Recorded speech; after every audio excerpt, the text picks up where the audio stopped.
The Book of Life. I honestly don't know what to expect out of this. It could turn out to be either awesome or pretty bad.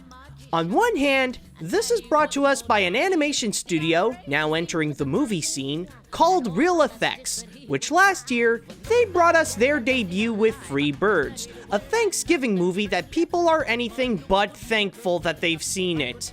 But on the other hand, this is produced by Guillermo del Toro, who's not only an amazing filmmaker, but a great producer for some of the works of DreamWorks like Megamind, Puss in Boots, Kung Fu Panda 2, and Rise of the Guardians. So will this movie open the pages to a new life in front of our eyes, or should it belong to the land of the forgotten? Let's find out. The story. It's not easy to describe everything that happened in the film, but the best way to say it is that it's a love triangle with a Dia de los Muertos theme. The story itself with the love triangle is nothing really new. Two guys fighting for the affection of a girl but are still all friends, with a good-hearted underdog, the hero of the town, and the beautiful girl.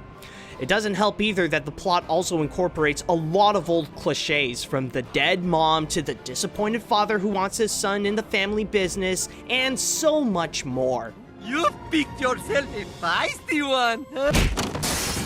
That, and they try to incorporate this subtle message about animal cruelty, but it doesn't really fit into the story well.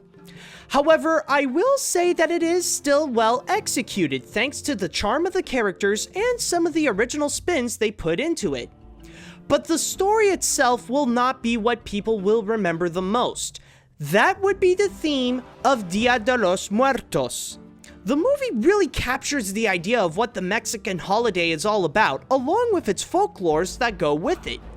It even explores all around the afterlife to give a good representation of life after death, while still keeping with the theme of the Mexican holiday.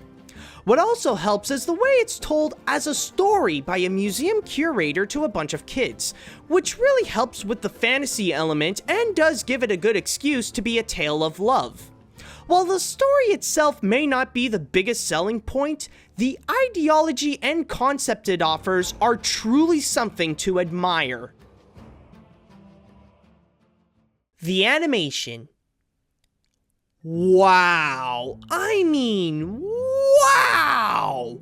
I think it goes without saying that this could be one of the best looking animated films this year.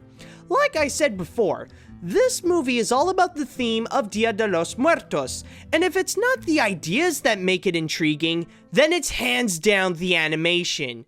Just by the amount of detail that they put into everything looks amazing. One of the most unique traits it has is how the characters are all designed, which they all look like Mexican puppets with wood textures and separate joints on their arms and legs. Even in their animation, the animators have found many creative ways to bring their characters to life. It really emphasizes that someone is telling us this story, and it lets the design to be free to have this contemporary Mexican style into them. Although they try to incorporate that onto the humans outside of the story as well, but that doesn't work. They just look like terribly drawn kids. On the plus side though, there are some moments where they use 2D animation in order to show some flashbacks to explain the origins of a character that gives out a nice variety of animation while maintaining the film's Mexican art style. But then you have the backgrounds and the settings.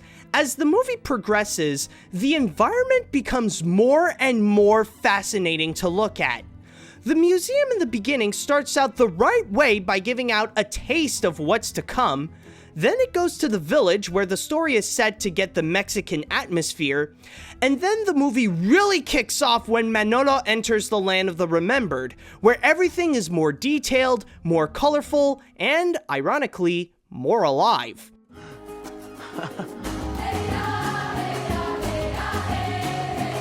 Welcome to the land of the remembered. And it's also the place where the movie's creativity really kicks into high gear. Never have I seen an animation studio get such an upgrade to their animation from this to this. The characters. Like the story, it's not about how the characters are written, but how they're executed. Concept-wise, they're pretty generic and sound like plenty of other characters from different animated films. Take Manolo, for example. He wants to be a musician, but his dad wants him to be a torero to keep the family tradition. What makes him a likable character is the love he has for Maria, and is so passionate to be with her that it makes the audience want him to achieve that goal. As for Maria herself and Joaquin, they're both generic characters, being the love interest and the Gaston-like hero of the town. But because this movie shows that the three have been friends since kids, it gives them all some depth and a background to understand where they're going with it. And then there are all the other people in the film. This movie decided to take a big risk to have so many different characters appearing in this film. But believe it or not, it somehow managed to find a way to make it work. Every single one of them have their own unique personality and likability, along with a shared amount of time appearing in the film. It also helps that they have their own unique and creative design to differentiate one another. This can range from Manolo's music buddies to his family in the Land of the Remembered, to everyone else that lives in Manolo and Joaquin's village, to the bad guys led by Chacal from outside of town. But possibly the most interesting characters are Xibalba and La Muerte, who are the ones that make the story happen with their bet on who wins Maria's heart. I bet that Maria will marry Joaquin. Very well. By the ancient rules. The wager is set. They really have this great chemistry together with their previous relationship, and are interesting individually with the powers they hold. It's funny how the characters are a lot like the moral of the film. It's not what they are conceptually, it's who they are themselves that really matter.